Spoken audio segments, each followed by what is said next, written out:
Flor Hani sera ce samedi 6 avril à l'affiche du gala du KSW, l'une des plus grandes organisations de MMA en Europe.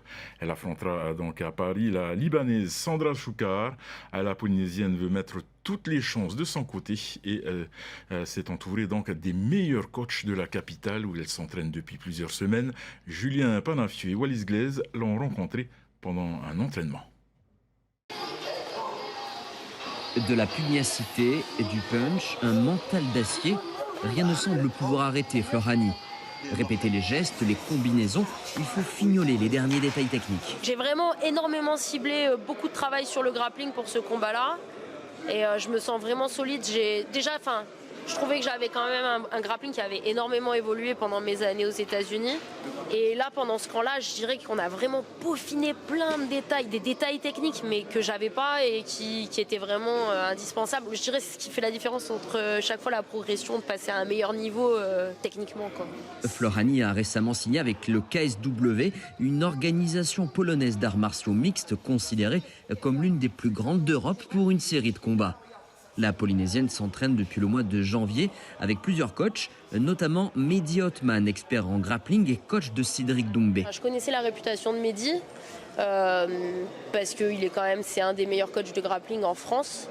Et moi qui ai quand même fait beaucoup de grappling aux États-Unis, qui suis habituée au level américain, toutes les fois que j'allais tourner en France, je trouvais que le niveau était vachement bas par rapport au niveau français, au niveau américain. Et en fait, quand je suis arrivée ici, déjà quand j'ai vu les méthodes de travail de Mehdi, j'étais scotchée parce que ça me rappelait vraiment plus ce que je voyais aux États-Unis. Son adversaire, la Libanaise Sandra Choukar, championne du monde de l'organisation Gamma en 2021, également médaillée d'or au championnat Gamma Asie-Pacifique en 2022. Sur 3 combats professionnels, elle n'en a perdu aucun. Une adversaire que son coach a analysé de A à Z. La première chose, c'est que j'ai regardé tous les combats de son adversaire, j'ai décortiqué son sol. Et à partir de là, on a fait une préparation spécifique en fonction de la personne qu'on allait affronter. On ne s'est pas entraîné de manière on fait du sol ou on fait du grappling. J'ai regardé les points forts et les points faibles de son adversaire et on a travaillé en fonction de ce qu'on a analysé.